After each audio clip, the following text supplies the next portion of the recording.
Trading की दुनिया में ना एक बहुत ही अजीब पहेली है। एक ऐसी स्ट्रैटेजी जो काम कर रही है, जो जीत रही है, आखिर में लॉस में कैसे बदल जाती है? वजह स्ट्रैटेजी में नहीं है, बल्कि हमारे अपने दिमाग में छुपी है। चलें मिलकर इस साइकोलॉजिकल पजल को सॉल्व करते हैं, जो अच्छे अच्छे ट्रेडर्स को भी फेल कर देता है। और ये कोई फर्जी कहानी नहीं है, ये एक रियल ट्रेडर का एक्सपीरियंस है। जरा सोचिए, आप 60,000 रुपए के प्रॉफिट में हैं और पलक झपकते ही वो 40,000 के लॉस में बदल जाता है। आखिर ये होता कैसे है? और एक और मिसाल देखें, 3,000 को 16,000 बनाना जबरदस्त कामयाबी है ना? लेकिन फिर सिर्फ एक ही दिन में वो सब कुछ गवा देना। इस तरह की कहानियां ना हमें एक बहुत इंपॉर्टेंट सवाल की तरफ ले जाती हैं। तो सवाल यह है कि अगर स्ट्रैटेजी काम कर रही थी, प्रॉफिट हो रहा था, तो आखिर ये सारा पैसा जाता कहाँ है? अगर मसला स्ट्रैटेजी में नहीं है, तो फिर कहाँ है? तो चलें इस उलझन को समझते हैं कि एक विनिंग स्ट्रैटेजी के बावजूद रिजल्ट्स लॉस में क्यों आते हैं।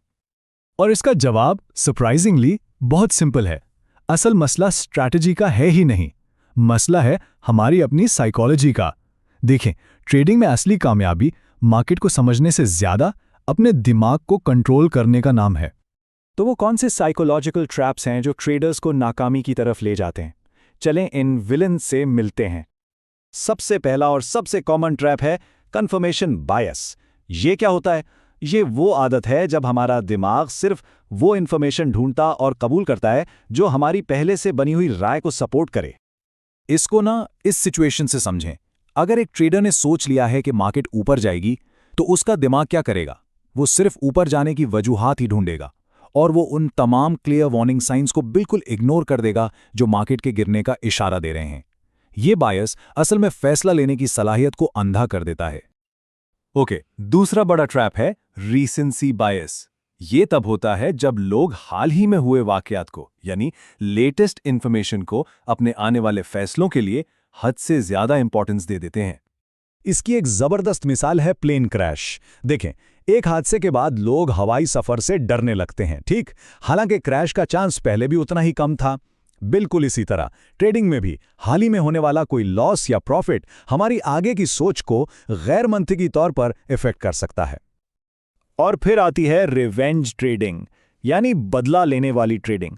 और ये सबसे खतरनाक साइकिल है। होता क्या है? एक छोटा सा लॉस होता है जिससे एक इमोशनल रिएक्शन ट्रिगर होता है।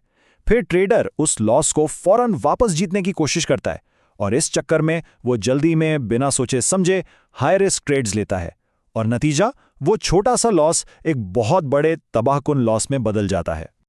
तो सवाल ये है कि इन साइकोलॉजिकल ट्रैप्स से बचा कैसे जाए? जवाब एक लफ्ज में है, डिसिप्लिन। आइए अब बात करते हैं कि ये मेंटल डिसिप्लिन पैदा कैसे की जाए। ये फिगर देखें, ये काफी शॉकिंग है। एक अंदाजे के मुताबिक 89% ट्रेडर्स पैसा लूज करते हैं और इसकी सबसे बड़ी वजह साइकोलॉजिकल डिसिप्लिन की कमी। इससे आप इस टॉपिक की इंपॉर्टेंस का अंदाजा लगा सकते हैं। तो डिसिप्लिन बिल्ड करने के लिए ये 4 स्टेप्स बहुत जरूरी हैं।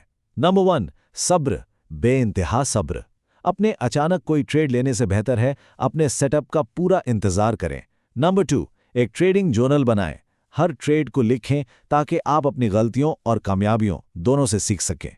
नंबर 3, लॉस वाली ट्रेड्स को जल्दी काट दें, उनसे इमोशनली अटैच मत हों। और नंबर 4, ओवर कॉन्फिडेंस से बचें। हमेशा याद रखें, एक जीत का मतलब ये नहीं कि अगला हर ट्रेड भी जीतेंगे।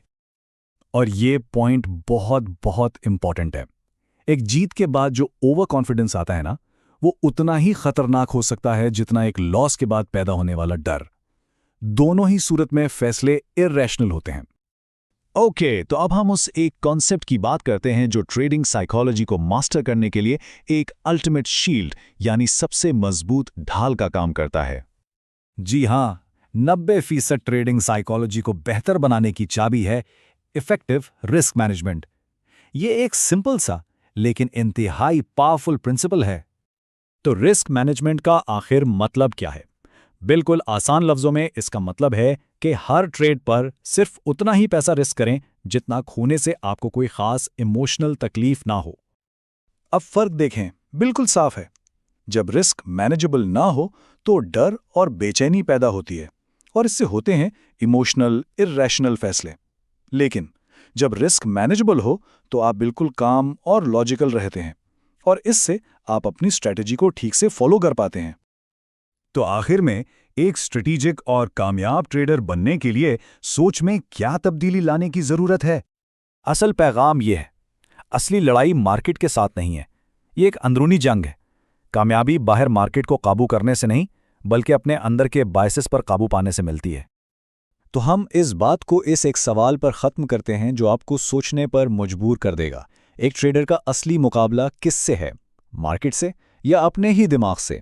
इसका जवाब आपके अंदर ही है।